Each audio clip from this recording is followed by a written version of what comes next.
আজকে কথা বলবো ইসলামের প্রথম মুয়াজ্জিন হযরত বেলাল রাদিয়াল্লাহু আনহুর ইসলাম গ্রহণ এবং তাকে কেন্দ্র করে যে যুদ্ধ সংগঠিত হয়েছিল সেখানে ফেরেশতারা কিভাবে মুসলমানদের সহায়তা করছিল, একজন মানুষের ঈমান কতটা শক্ত হলে এমন ঘটনার সাক্ষী হওয়া যায়। তো আবল তাবল কথা বাদ, মূল গল্পে যাওয়া যাক। বরাবরের মতো সাথে আছি আমি মোহাম্মদ শোয়েব। ঘুমের মধ্যে একটা স্বপ্ন দেখে চমকে ওঠে বেলাল। প্রতিনিয়তই তার সাথে এমন ঘটনা ঘটত। ওর নাম গুফায়রা, বেলালের ছোট বোন। অনেক আগে বাবা মাকে হারিয়ে দুই ভাই বোন দাস দাসীর পরিচয়ে মক্কার কুরাইশ নেতা উমাইয়ার বাড়িতে কাজ করে। কিছুদিন আগেই ওরা তাদের জন্মভূমি ছেড়ে এখানে আসছে। আসলে এদেরকে এখানে ধরে নিয়ে আসার পর উমাইয়ার কাছে দাস হিসেবে বিক্রি করা হয়েছে। আপনারা অনেকেই জানেন মক্কা বিজয়ের পূর্বে সেখানে দাস প্রথা ছিল। যাই হোক, ওরা এখনো এখানকার পরিস্থিতি কিছুই জানতো না। গুফায়রা ওকে একটা ভাঙ্গা দিরহাম দিয়ে বলে কাবা ঘরের দেবতার কাছে এই দিরহাম দিয়ে সে যেন মানত করে, যাতে সে আর ওই দুঃস্বপ্নগুলো না দেখে। কিন্তু বেলাল এসবে বিশ্বাস করত না। বোনের সাথে কথা শেষ করে বেলাল কাজে বেরিয়ে পড়ে। কাবাকে কেন্দ্র করে তার আশেপাশে নানান ধরনের দোকান গড়ে উঠেছে। তার মধ্যে উল্লেখযোগ্য কাজটা হচ্ছে মূর্তি ব্যবসা। কারণ তখনকার সময়ে মানুষ বিশ্বাস করত মূর্তি একমাত্র তাদের নাজাতদাতা। তাদের জীবনের সমস্ত আয়ের একটা বড় উৎস চলে যেত এই মূর্তিদের পিছনে। বেলাল খেয়াল করে কয়েকটা উটে করে একটা বাণিজ্যিক কাফেলা মক্কার ভিতরে ঢুকে পড়লো। আর এই কাফেলার আগমনেই হয়তো বেলালের ভাগ্য পরিবর্তনের একটা কারণ হতে চলছে। খানিক পরেই তার নজর আটকে যায় কাবার উপরে থাকা ওই মূর্তিটার দিকে। সেখানে মানুষকে বোঝানো হচ্ছে মূর্তি তোমাদের সবকিছু জানে, সব দেখে। এই মূর্তি নাকি তাদের এই মরুভূমির নানান ধরনের আযাব ও গজব থেকে তাদেরকে বাঁচিয়ে রেখেছে।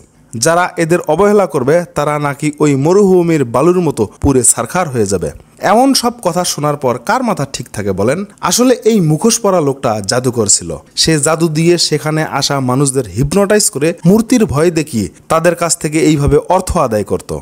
বেলাল ওই দিরহামটা দিতেই যাচ্ছিল। এমন সময় ছোট্ট দুইটা বাচ্চা তার সামন দিয়ে ছুটে গেলে তার হুঁশ ফেরে। তখন সে আর ওই দিরহাম সেখানে না দিয়ে অন্যদিকে চলে যায়। এর নাম সাফওয়ান, কুরাইশ নেতা উমাইয়ার একমাত্র আদরের ছেলে। সে তার সঙ্গী সাথীদের সাথে জমজম কুয়ার আশেপাশে খেলা করছিল। ঠিক তাদের আশেপাশ দিয়েই গুফায়রা তার কাজে যাচ্ছিল। আর সেই সময় সাফওয়ানের চোখ আটকে যায় ওই দিকে। তখন সে গুফায়রাকে থামতে বললে সে ভয় পেয়ে যায় এবং সেখান থেকে আরো জোরে হাঁটতে থাকে। কিন্তু বাকি ছেলেগুলো এসে ততক্ষণে তাকে ধরে ফেলছে। সাফওয়ান তখন তার দিকে তীর নিক্ষেপ করবে। আলালের ঘরের দুলাল যখন যা মন চায় তখন তাই করে। আর তাছাড়া সে সামান্য একজন দাসী। মক্কার তখনকার সিচুয়েশনে সে মরলেই কি আর বাঁচলেই কি। ঠিক সেই সময় বেলাল সেখানে চলে আসে। অল্পের জন্য বেঁচে যায় গুফায়রা। সাফওয়ানের নির্দেশে বাকি সবাই বেলালের উপর আক্রমণ করলে বেলাল সবাইকে কাবু করে সাফওয়ানের উপর চড়াও হয়। বেলালের তীরের ফলা একদম সাফওয়ানের চোখ বরাবর। ঠিক সেই সময়ে গুফায়রা এসে বেলালকে শান্ত হতে বলে আর সাফওয়ানের কাছে বেলালের হয়ে মাফ চায়। এইটা জাহিলিয়াতের একটা সামান্য প্রমাণ। নিজে মাজলুম হওয়ার পরেও জালিমদের কাছে ক্ষমা চাইতে হয়। খানিক দূর থেকে এই ঘটনা এক বয়স্ক ভদ্রলোক দেখে ফেলছে যে বেলাল উমাইয়ার ছেলের সাথে কি ব্যবহার করছে। আর তারপরেই ওই লোকটা উমাইয়ার কাছে এসে তার ছেলের সাথে ঘটে যাওয়া সমস্ত ঘটনা তাকে বলে দেয়। নিজের ছেলের সাথে বেলালের এমন ব্যবহার সে রাগে ফেটে পড়ে। বেলালকে ধরে আচ্ছা মতো খানিক পেটায়, কিন্তু তবুও তার রাগ কমে না। অন্ধকার ঘরে নিয়ে তাকে আবারও চাবুক দিয়ে নির্মমভাবে মারা হয়। তার মুখ থেকে একটি শব্দও বের করতে পারেনি। তখনকার দাস দাসীদের প্রতি এমন অত্যাচার তাদের জন্য সকাল বিকালের নাস্তার সমান ছিল। বেলাল ঠিকই কেঁদেছে, তবে নীরবে, একা, মহান আল্লাহকে সাক্ষী রেখে। পরদিন কাজে যাওয়ার সময় বেলাল খেয়াল করে ঘোড়াশালে একটা সাদা ঘোড়া কে যেন বেঁধে রেখেছে। কাছে গিয়ে ওর গায়ে হাত বুলিয়ে দিলে কিছুক্ষণের মধ্যেই ওদের মধ্যে একটা ভাব জমে ওঠে। এক ছুটে চলে যায় দিগন্ত বিস্তৃত মরুভূমির মাঝে। আর এই দৃশ্যের মধ্য দিয়েই বেলাল বড় হয়। কিন্তু ভাগ্য এখনো বদলায়নি। চিরাচরিত দাসের তকমা এখনো তার গায়ে লেগেই আছে।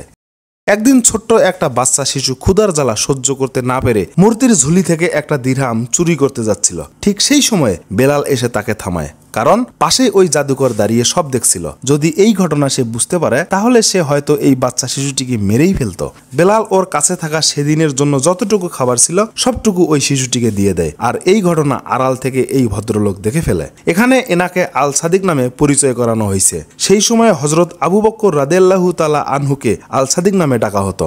আর আমরা সবাই জানি কোনো এক সময় হযরত আবু বকর রাদিয়াল্লাহু তাআলা আনহু রাসূল সাল্লাল্লাহু আলাইহি সাল্লামের কথায় বেলালকে তার মালিকের কাছ থেকে কিনে নিয়ে তাকে দাসত্বের জীবন থেকে মুক্তি দিয়েছিলেন। এই প্রথম আল সাদিকের সাথে বেলালের দেখা হয়। প্রথম সাক্ষাতেই বেলালকে তার ভালো লাগে। সেই জাহেলিয়াতের যুগে নিজের খাবার অন্যের জন্য বিলিয়ে দেয়া মানুষ খুবই কম ছিল। বেলালের পরিচয় নিয়ে সে তার মালিকের নাম শুনে আল সাদিক সেদিনের মতো সেখান থেকে চলে যায়। উমাইয়ার কাছে খবর আসছে যে ইদানিং মূর্তি পূজারীদের সংখ্যা দিন দিন কমে যাচ্ছে। মানুষ এক আল্লাহর প্রতি আনুগত্য প্রকাশ করে আগের মতো আর মূর্তিদের পূজা করছে না, ফলে এখানকার কুরাইশদের ইনকাম দিন দিন কমে যাচ্ছে। এভাবে চলতে থাকলে অল্প দিনের মধ্যেই তাদের ব্যবসায় লাল বাতি জ্বলে উঠবে। তখনই তারা সিদ্ধান্ত নেয় যে আজ থেকে জমজম কূপের পানি আর ফ্রিতে কাউকে দেয়া হবে না। এখন থেকে এখানে পানি নিতে গেলে তাদেরকে টাকা দিতে হবে, না হলে মূর্তি পূজা শুরু করতে হবে। তারপর সেখানে পানি নিতে আসা অসহায় মানুষদের উপর হঠাৎ আক্রমণ করে বসে উমাইয়ার সেনাপতি। বেলাল ওদেরকে সাহায্য করতে চাইলে বাকিরা সবাই ওকে থামায় আর তার উপরে চলে অমানবিক নির্যাতন। ঠিক সেই সময়ে লাল মুখোশ পরা কালো পোশাকধারী একজন বীরের মতো এসে ওদের একজনকে সেখান থেকে উড়িয়ে নিয়ে যায়। এই ভদ্রলোকের নাম হামজা রাদিয়াল্লাহু তাআলা আনহু, আমাদের রাসূল সাল্লাল্লাহু আলাইহি সাল্লামের আপন চাচা। তখন তিনি পুরোপুরিভাবে ইসলাম গ্রহণ করছেন। তাকে আসাদুল্লাহ বা আল্লাহর সিংহ নামে ডাকা হয়। অবশ্য মুভির গল্পেও তাকে লায়ন নামেই পরিচয় করানো হয়েছে। হামজার আগমনে সবার মনে একটা প্রশান্তির ছায়া দেখা যায়। সেনাপতি সেখান থেকে ভয়ে ভয়ে চলে যাওয়ার পর আল সাদিকের সাথে হামজা রাদিয়াল্লাহু তাআলা আনহুর দেখা হয়। তখন হামজা উপস্থিত সবাইকে প্রয়োজন মতো জমজমের পানি নেওয়ার অনুমতি দিয়ে সেখান থেকে চলে যায়। পরের দৃশ্যে আমাদের দেখানো হয় বেলাল আল সাদিকের সাথে দেখা করার জন্য একটা নির্জন জায়গায় চলে আসে। বেলাল জানতে চায় যে তার মতো একজন সাধারণ গোলামের কাছ থেকে তিনি কি চায়, কারণ বেলাল তার সারা জীবনেও এমন ভালো ব্যবহার কারো কাছ থেকে পায়নি। তখন আমরা বুঝতে পারি আল সাদিক বেলালকে ইমানের দাওয়াত দিচ্ছে। রাসূল সাল্লাল্লাহু আলাইহি ওয়াসাল্লামের কালিমা এবং মহান আল্লাহর প্রতি ইমান এখনকার মূর্তি পূজারী ও মক্কার নেতা উমাইয়ার মাথা ব্যথার কারণ হয়ে যায়। রাতের বেলা বেলাল গুফায়রাকে যখন আল সাদিকের কাছে তার ইমান আনার কথা বলছিল, তখন বাইরে থেকে উমাইয়ার অন্য আরেকটি গোলাম তার সব কথা শুনে ফেলে। এদিকে সেনাপতি হামজার সাথে ঘটে যাওয়া জমজম কূপের ঘটনা উমাইয়াকে জানায় আর বলে, দিন দিন মক্কার মানুষ এখন এক আল্লাহর ইবাদতের জন্য ঈমান আনতেছে, আর এখন তাদের কথা কেউ মানতে চাইছে না। এর মধ্যেই তার কাছে খবর আসছে যে বেলালও নাকি আল সাদিকের সাথে হাত মিলিয়ে একেশ্বরবাদে ঈমান আনছে। একদিকে ব্যবসার অবনতি, অন্যদিকে নিজের ঘরের গোলাম তার অবাধ্য হয়ে তার সামনেই মাথা উঁচু করে দাঁড়িয়ে আছে। রাগে ক্ষোভে উমাইয়ার মাথা গরম হয়ে যায়। সিপাহীদের ডেকে নিয়ে বেলালকে টেনে হিঁচড়ে একটা কুঠুরিতে বন্দি করে রাখা হয়। শিকলে হাত পা বেঁধে তার উপর চলতে থাকে যত সব অমানবিক অত্যাচার। খানা নেই, পানি নেই, দিনের পর দিন এমন করে চলতে থাকে। তাকে শুধু বলা হয়েছিল যে তার বিশ্বাস ফিরিয়ে নিলে আর তাকে নির্যাতন করা হবে না, কিন্তু তার ইমান এতটাই মজবুত ছিল যে দিব্য জ্ঞানে তার ক্ষুধা, তৃষ্ণা, ব্যথা সবই আনন্দ সংগ্রামে পরিণত হয়। সে তার ইমানি দৃষ্টি দিয়ে ওইসব মূর্তি আর অন্যায়ের বিরুদ্ধে লড়াই করতে থাকে। কোনো কিছুতেই যখন কাজ হচ্ছিল না, তখন ওকে বাইরে জনসম্মুখে নিয়ে এসে চিৎ করে হাত পা টেনে বেঁধে রাখা হয়। এই ঘটনায় দুইটা বিষয় স্পষ্ট: এক, বেলালের ইমান নষ্ট করে ওদের দলে অন্তর্ভুক্ত করা, আর দুই হচ্ছে এখানে এখনো যারা ইমান আনেনি তারা যাতে আর ভবিষ্যতে ইমান আনার কথা চিন্তাও না করে, সেই জন্য বেলালকে এই অত্যাচারের উদাহরণ হিসেবে দেখানো হয়। আবারও তাকে সুযোগ দেয়া হয়, কিন্তু বেলালের এক কথা, আহাদ আহাদ, এক আল্লাহ, এক আল্লাহ। তখন বেলালকে বেঈমান ও তাদের দেবতাদের না মানার অপরাধে দোষী সাব্যস্ত করে তার উপর পাথর চাপিয়ে দেওয়া হয়। কষ্টে যেন তার শরীর দুমড়ে মুচড়ে ওঠে, কিন্তু এখনো সে আহাদ আহাদ বলেই যাচ্ছে। তার এই কষ্ট সহ্য করতে না পেরে আল সাদিক তার দ্বিগুণ মূল্য দিয়ে উমাইয়ার কাছ থেকে বেলালকে কিনে নেয়। তারপর বেলালের উপর থেকে পাথর সরানো হয়। তখন আল সাদিক জানতে পারে যে বেলাল একা নয়, তার বোনও আছে একজন। তখন তিনি উমাইয়ার কাছ থেকে গুফায়রাকে কিনতে চান, কিন্তু উমাইয়া তাকে জানায় সে গুফায়রার মালিক নয়। অনেক আগেই গুফায়রাকে তার ছেলের সাফওয়ানের কাছে উপহার হিসেবে দিয়েছে। সাফওয়ান আল সাদিককে জানায় সমস্ত টাকা দিয়েও সে নাকি গুফায়রাকে তার কাছ থেকে কিনতে পারবে না, মানে হলো সে গুফায়রাকে তার কাছে বিক্রি করবে না। শেষ পর্যন্ত গুফায়রাকে আল সাদিক তাদের কাছ থেকে মুক্ত করতে পারেনি।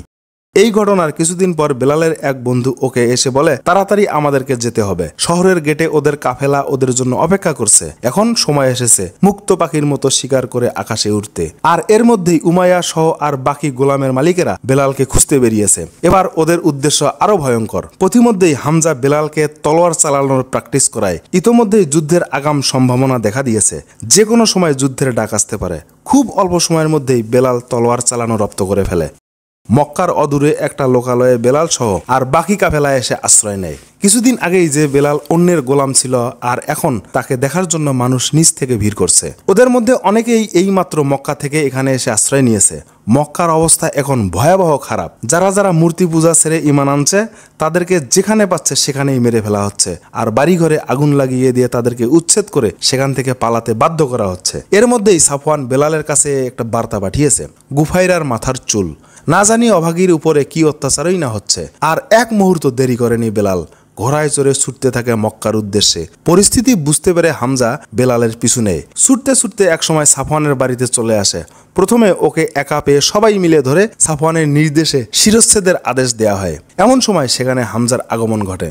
বল্লমের এক আঘাতে ওই জল্লাদ মাটিতে লুটিয়ে পড়ে। পরিস্থিতি বেগতিক দেখে হামজা বেলালকে নিয়ে সেখান থেকে চলে যায়।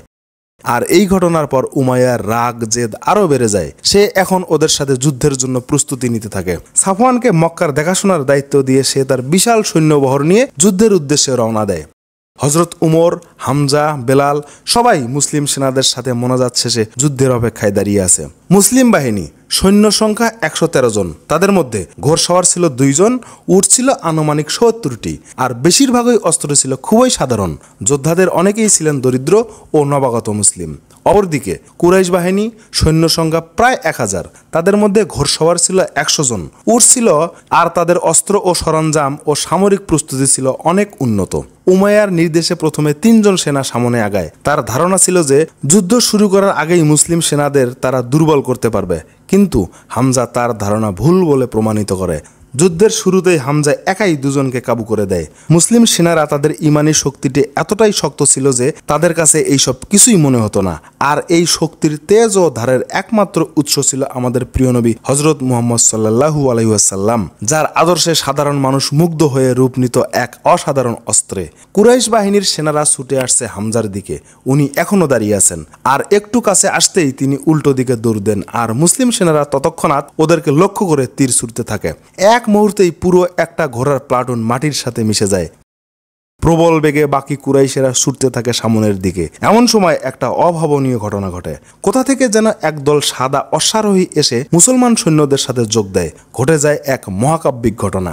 স্মরণ করো, যখন তোমরা তোমাদের প্রতিপালকের কাছে সাহায্য প্রার্থনা করছিলে, তখন তিনি তোমাদের উত্তর দিয়েছিলেন যে আমি 1000 ফেরেশতা দ্বারা তোমাদেরকে সাহায্য করব, যারা পর্যায়ক্রমে আগমন করবে। সূরা আল আনফাল আয়াত 9। আল্লাহ তাআলা পবিত্র কোরআনে সুন্দরভাবে এই সাদা পোশাক পরা যোদ্ধাদের কথা বলছেন। আর এই ঘটনায় মুসলিম সেনারা আরো শক্তিশালী হয়ে ওঠে। অপরদিকে কুরাইশের সৈন্যরা এই ঘটনায় ভীষণভাবে ঘাবড়ে যায়। এটিই ছিল বেলালের প্রথম যুদ্ধ। গুরু শিষ্য মিলে শত্রু সেনাদের নাস্তানাবুদ করতে থাকে। যুদ্ধের এক পর্যায়ে উমাইয়া বেলালের দিকে তীব্র বেগে ঘোড়া ছুটিয়ে আসে। বেলালও ওর দিকে ছুটতে থাকে। উমাইয়ার কাছে আসলে বেলাল উমাইয়াকে আঘাত না করে ঘোড়াটাকে আঘাত করে নিচে ফেলে দেয়। তারপর 2 জন সম্মুখ যুদ্ধে লিপ্ত হয়। এক সময়কার মালিক আর গোলামের মধ্যে শুরু হয় যুদ্ধ। বেলালকে আক্রমণ করে উমাইয়া বলে যে আর কিছুক্ষণ পরেই আমি তোমাকে তোমার বোনের কাছে পাঠিয়ে দেব। এই কথা শুনে বেলাল আর ঠিক থাকতে পারেনি। এক ধাক্কা দিয়ে উমাইয়াকে ফেলে দিয়ে উড়ে এসে একটা ভাঙা তলোয়ার চালিয়ে দেয় ওর বুক বরাবর। উমাইয়ার নিথর দেহ নিচে পড়ে যায়, আর মাটিতে পড়ে থাকে তাদের দেবতার ভাঙা মূর্তি। যুদ্ধে কুরাইশ সেনারা পরাজিত হলেও মক্কা এখনও পুরোপুরি বিজয় হয়নি। শয়তান মরলে এখনও তার ছায়া বাকি আছে। মুভিতে দেখানো হয় এর মধ্যেই অনেক দিন পার হয়ে যায়। সাফওয়ানের নির্দেশে আবারও কুরাইশেরা পূর্বের যুদ্ধের বদলা নিতে উহুদের প্রান্তরে চলে আসে। সেখানকার যুদ্ধে হামজা রাদিয়াল্লাহু তাআলা আনহু শাহাদাত বরণ করেন। যদিও এই মুভিতে যুদ্ধের পুরো কাহিনী দেখানো হয়নি, কিন্তু মুভির গল্প একদম বেলাল রাদিয়াল্লাহু তাআলা আনহুর শেষ পর্যন্ত পৌঁছে গিয়েছে। উহুদ যুদ্ধের পর মক্কা পুরোপুরি স্বাধীন হয়ে যায়। মক্কার শাসনভার এখন মুসলমানদের হাতে। কাবাঘর থেকে সমস্ত মূর্তি সরানো হয়। মক্কার চত্বরে পুরো এলাকাবাসী জড়ো হয়েছে। মক্কার বুক চিরে আজকে প্রথম আজানের ধ্বনি শোনা যাবে। বেলাল রাদিয়াল্লাহু তাআলা আনহু এখন কাবার চূড়ায় দাঁড়িয়ে আছে। চারিদিকটা দেখে হাত উঠিয়ে বলতে থাকে আল্লাহু আকবার, আল্লাহু আকবার, লা ইলাহা ইল্লাল্লাহ। মুখরিত হতে থাকে মক্কার আসমান জমিন। সেই থেকে আজও সেই আজান মসজিদে মসজিদে এখনো চলে আসছে। ইসলামের প্রথম মুয়াজ্জিন হিসেবে বেলাল মুসলিম জাহানে চিরস্মরণীয় হয়ে থাকেন। আর এই আজানের মধ্য দিয়েই মুভির কাহিনী শেষ হয়। তো ভিডিওটি ভালো লাগলে অবশ্যই একটা লাইক এবং সাবস্ক্রাইব করে পাশে থাকার অনুরোধ থাকলো। আল্লাহ হাফেজ।